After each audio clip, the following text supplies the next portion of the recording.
Teman-teman pernah nggak sih ngalamin ngutangin teman, tapi pas ditagih katanya nanti dibayarnya kalau udah gajian? Nah, kondisi seperti ini itu kayak uangnya udah keluar, tapi nggak balik-balik. Di dunia bisnis, kondisi seperti ini disebut dengan piutang.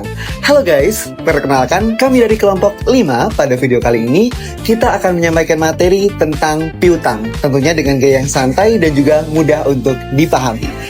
Sebelum kita masuk ke materi yang bikin ngantuk, sekarang kalian bayangin deh, kalian punya usaha, terus udah jual barang ke pelanggan juga, tapi dibayarnya nanti bulan depan.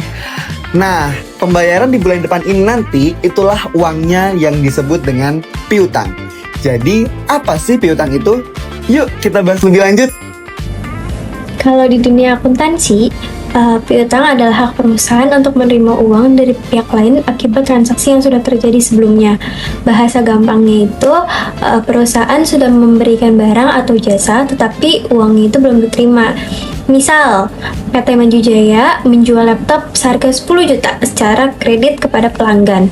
Nah, laptopnya ini udah dibawa pulang sama pelanggannya, tapi uangnya baru dibayar nanti 30 hari lagi. Karena uangnya belum diterima, maka 10 juta itu tadi dicatat sebagai piutang. Piutang ini termasuk dalam aset perusahaan karena suatu saat nanti akan berubah menjadi uang tunai atau kas. Tapi ternyata piutang itu nggak cuma satu jenis loh. Ada beberapa jenis piutang yang perlu kamu ketahui. Jenis piutang yang pertama itu adalah piutang usaha. Nah, piutang ini tuh yang muncul dari kegiatan usaha perusahaan. Misalnya, toko menjual barang secara kredit kepada pelanggan. Lalu yang kedua itu ada piutang wesel. Piutang wesel ini tuh piutang yang punya bukti tertulis berupa surat perjanjian atau yang memuat bunga dan tanggal jatuh tempo. Nah, yang ketiga itu ada piutang lain-lain. Nah, piutang ini tuh biasanya tertuju kepada karyawan atau piutang bunga dan pajak. Kalau diibaratkan nih ya, piutang usaha itu kayak temen yang utang karena beli barang dari kita. Nah, kalau misalkan piutang wesel itu temen yang utangnya pakai surat perjanjian gitu, perjanjian lengkap. Nah, sedangkan piutang lain-lain itu berasal dari transaksi di luar kegiatan utama perusahaan. Nah, setelah tahu jenisnya, gimana sih cara mencatat piutang dalam akuntansi? Ketika perusahaan melakukan penjualan secara kredit, maka piutang akan dicatat sebagai aset. Misalnya, perusahaan menjual barang senilai 5 juta secara kredit. Maka jurnalnya adalah debit piutang usahanya 5 juta dan kreditnya penjualan sebesar 5 juta. Tapi masalahnya, tidak semua pelanggan selalu membayar tepat waktu. Nah, bahkan ada yang tidak membayar sama sekali. Nah, kondisi ini disebut piutang tak tertagih atau bad debt. Karena itu, perusahaan biasanya membuat cadangan kerugian piutang. Tujuannya, supaya laporan keuangan tetap menunjukkan kondisi yang realistis dan perusahaan bisa memperkirakan risiko keuangan. Jadi, perusahaan tidak boleh terlalu optimis bahwa semua piutang pasti akan tertagih. Sekian dari saya.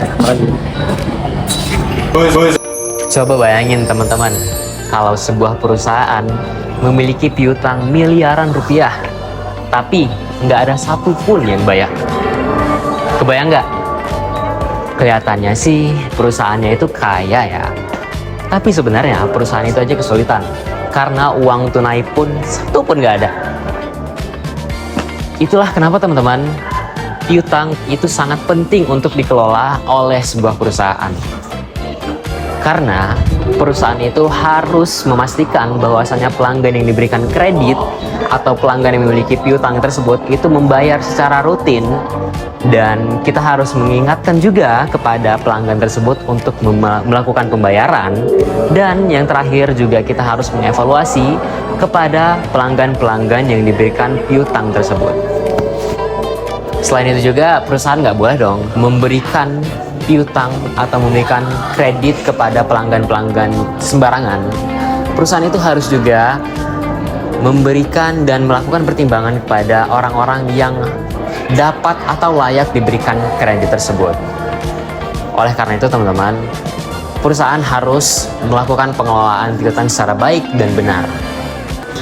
Karena pada akhirnya piutang yang telah dibayarkan oleh sebuah perusahaan ini akan kembali kepada perusahaan tersebut dan pada akhirnya juga nanti akan digunakan kembali untuk operasional perusahaan. Mungkin sekian untuk pembahasan tentang piutang kita pada kali ini teman-teman semuanya. Terima kasih sudah menonton. Terima kasih pula kepada Bu Diva yang telah memberikan ilmu-ilmunya kepada kelas G dan juga saya pribadi dan kelompok saya selama 1 semester. Terima kasih teman-teman yang sudah menonton. Sekian, sampai jumpa kembali. Kelompok piutang. Kapan?